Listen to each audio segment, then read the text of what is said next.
Mesdames, Messieurs, bonjour. Merci à vous de nous suivre sur 6 Médias. Nous avons aujourd'hui le plaisir de recevoir en exclusivité une diva, Kumba Gawlo Seck, chanteuse, mais pas que.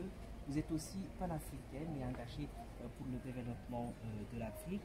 Merci à vous d'avoir bien voulu accepter notre invitation. Mais c'est moi qui vous remercie et tout le plaisir est pour moi. Merci. Alors, Madame Seck, inutile de vous dire qu'en Guinée... Madame Seck, c'est trop protocolaire. Kumba Gawlo. Voilà. Kumba Gawlo, inutile de vous dire Merci. qu'en Guinée, vous êtes écouté et aimé. Seulement, ces dernières années, on ne vous a pas beaucoup vu par là. Effectivement, la Guinée fait partie des pays africains où j'ai un grand public, où, en grande majorité, c'est vrai que le public guinéen m'aime beaucoup. C'est un pays que j'aime beaucoup le public et il me le rend aussi bien.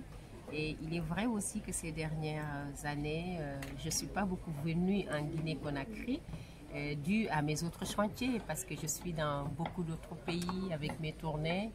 Et voilà, c'est pour réparer cela que je suis présente aujourd'hui, en partie. Ok. Alors cette fois, vous êtes là. Un petit mot quand même sur l'objet de votre présence ici à Conakry. Alors je suis à Conakry sur invitation des Nations Unies à travers ces agences onusiennes telles que OIM et OMS dans le cadre du programme sur la sécurité sanitaire afin d'appuyer le gouvernement et aussi la société civile. Parce que comme vous le savez, chez nous en Afrique, notre société civile est très performante, très dynamique, très engagée. Elle fait énormément de choses sans pour autant le dire. Et je pense que venir m'associer à ce programme à leur côté est quelque chose d'important. Donc c'est la raison pour laquelle j'ai répondu à cette invitation des Nations Unies. Oui, alors vous l'avez dit, hein, vous êtes aussi ambassadrice des Nations Unies et vous menez beaucoup de combats dans ce cadre-là, entre autres l'autonomisation des femmes.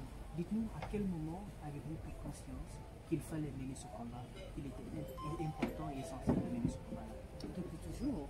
J'ai pris conscience depuis toujours. Vous savez, j'ai cette chance extraordinaire à travers mon métier d'artiste et chanteuse de voyager, de parcourir le monde, mais aussi de parcourir beaucoup de pays d'Afrique. Et je me suis rendu compte assez régulièrement de combien les femmes, en grande majorité, sont laissées en rade en Afrique. Mais combien elles étaient engagées, elles étaient dynamiques, elles étaient courageuses et dignes.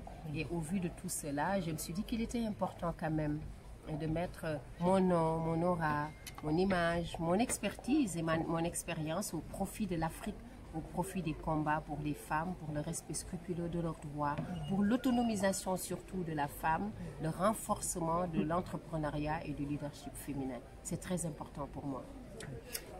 Alors parlons peut-être un petit peu maintenant d'une chanson que les Guinéens écoutent, qu'ils savourent, qu'ils connaissent pour vous peut-être la chanson la mieux connue des Guinéens, New Fetch. Dites-nous, quelle est l'histoire derrière cette chanson? Est-ce qu'il y a une histoire derrière cette chanson-là? Et vous savez, dans le répertoire d'un artiste, il y a toujours, certes, des chansons qui plaisent, mais il y en a qui marquent. Et il s'est trouvé que cette chanson, Sali Salé, c'est en fait son intitulé, hein, mais le public guinéen a retenu le refrain Nyowel Nyowel Nyufet, comme vous l'avez si bien d'ailleurs dit tout à l'heure. Parce qu'à l'époque, c'est une chanson qui passait beaucoup sur les ondes et qui passait régulièrement sur la chaîne 13 TV. Vous savez, cette chanson date de 20 ans maintenant. Il est sorti en 2000, jour pour jour, il y a 20 ans. Comme pour dire la force de la musique voilà, sur notre société.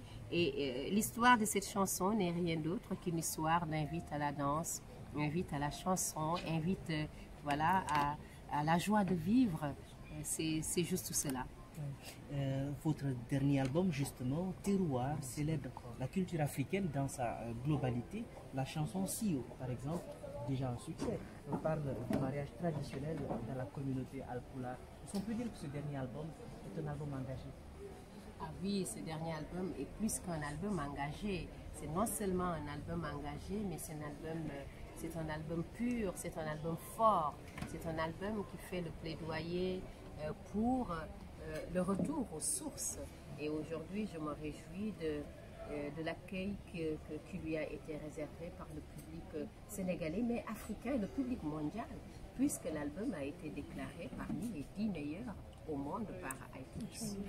Alors, Kumba Gawlo, vous n'êtes pas que chanteuse, vous êtes aussi peut-être businesswoman, ou en tout cas, vous avez un profil un petit peu différent, plusieurs profils, plusieurs facettes, parce que vous êtes aussi fondatrice d'un groupe de presse, Femmes FM. Dites-nous, qu'est-ce qui est à l'origine de cette idée et qu'est-ce qui a motivé ce projet? Les femmes et les petites filles et les enfants, surtout le non-respect des droits des enfants.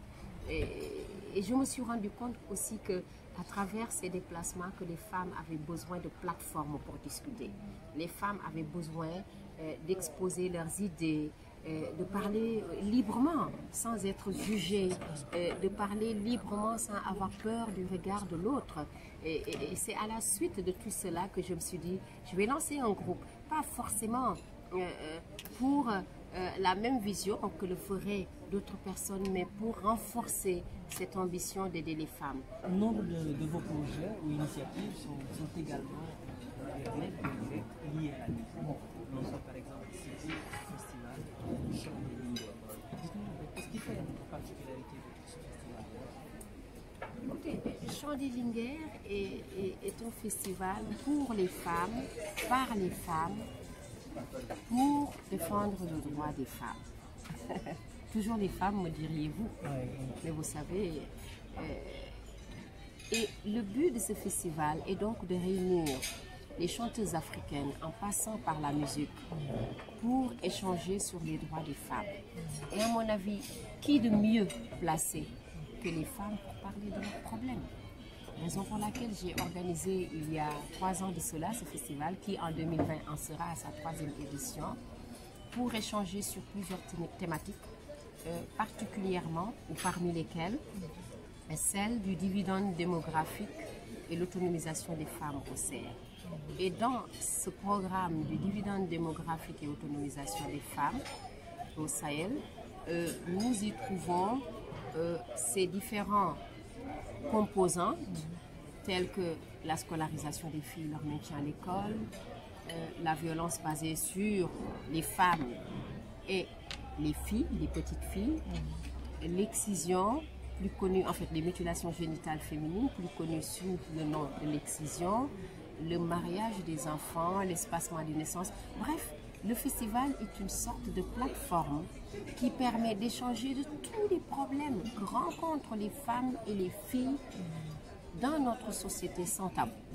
Parce que tout simplement, échanger par les femmes, une manière d'attirer le regard, en tout cas l'attention de nos leaders, de nos dirigeants, et des femmes en discutent sans tabou. Et à travers ce festival, nous pouvons voir dans le programme, dans le déroulé, des forums, des débats d'échange animés par des femmes leaders de la société civile, des membres du gouvernement, des ONG et en grande majorité, je peux dire, ou presque toutes les agences des Nations Unies qui sont nos partenaires, tels que UNFPA en grande majorité, qui est le partenaire principal de ce programme. Ensuite, suit UNICEF, UN Women, OMS, USAID, bref, toutes les agences, la société civile, le gouvernement, une manière de venir renforcer les femmes dans leur volonté de voir s'améliorer leurs conditions de vie.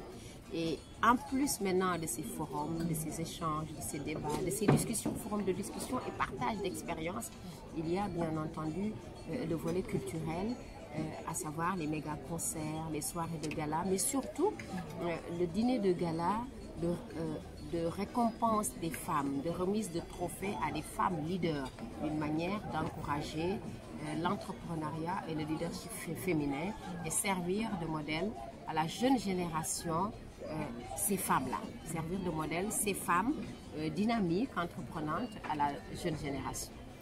Alors, vous avez tout à l'heure parlé de nos leaders, de nos hommes d'État. On sait que vous avez de l'influence, vous êtes écouté, vous avez une voix qui porte. Est-ce qu'aujourd'hui vous avez une approche? Est-ce que quand même vous avez beau vous battre pour que les femmes soient au courant, que les filles aient à l'école, etc.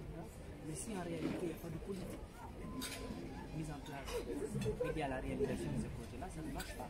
Est-ce que vous avez une approche pour quand même inviter nos leaders à porter vos projets, Je pense que le message des femmes commence à être entendu. Je ne dirais pas est entendu.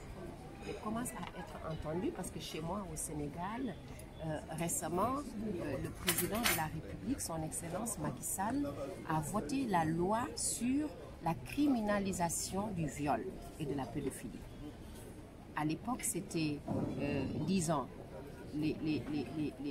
Les auteurs de tels actes barbares écopés jusqu'à 10 ans. Maintenant, la peine va de 15 jusqu'à 20 ans. Et c'est quand même une grande victoire pour les femmes et c'est une grande avancée pour le Sénégal. Voilà, et pour cela, vraiment, je félicite le président de la République et je félicite aussi toutes les femmes qui se sont battues pour que nous puissions en arriver là. Ceci étant dit, ce n'est pas seulement ce combat qu'il faut mener et ce n'est pas seulement avec cette action qu'il faut commencer à jubiler et dire ça y est, non. Il y a beaucoup d'autres choses à faire, raison pour laquelle nous ne cessons pas d'inviter les femmes à militer, d'inviter les femmes à se joindre à nous. Parce que vous savez, en réalité, le combat des femmes ne peut être mené que pour les femmes, que par les femmes plutôt. Aujourd'hui, vous voulez que justice soit faite, c'est à vous de vous battre d'abord. Mais si vous vous mettez à vous morfondre dans votre chambre après avoir été victime à pleurer, personne non seulement ne saura ce qui vous est arrivé, et donc à plus forte raison de vous battre pour vous. Il faut être actif sur le terrain, il faut se mobiliser, et c'est de cette mobilisation-là que je parle moi, et c'est de cette mobilisation-là qu'il s'agit à travers notre festival Chant des Linguères et à travers toutes les actions que je mène dans ces domaines-là. Alors, quel regard aujourd'hui dans le secte jette sur la culture guinéenne? Ah, les artistes guinéens sont très talentueux. Moi, j'adore la musique guinéenne. C'est un pays profond. Guinée a une histoire profonde depuis ses Touré à nos jours. Je suis de très près ce qui se passe en Guinée parce que cela m'intéresse beaucoup et j'aime particulièrement les grands chanteurs. Kandja, Sori Kandja, Kandja Kouyaté, à l'époque avec les Mori Keïta aussi, tous ces grands chanteurs et ces grandes chanteuses de la Guinée. Et je trouve que depuis lors, quand même, la culture guinéenne a beaucoup progressé. De nos jours, à travers ces artistes, la chanson guinéenne fait le tour du monde. Je félicite tous les artistes pour ce travail fabuleux. Alors, on sait que vous avez un spectacle ici ce soir. Pour le public, je parle du public plus large, guinéen, est-ce qu'ils peuvent attendre, est-ce qu'ils peuvent espérer un concert de Kumba Gawlo Seck à Conakry? Ah ben oui, on y arrive là bientôt. D'abord, nous avons le concert de ce soir qui est organisé par les Nations Unies, comme je l'ai dit tantôt à l'entame de mon propos.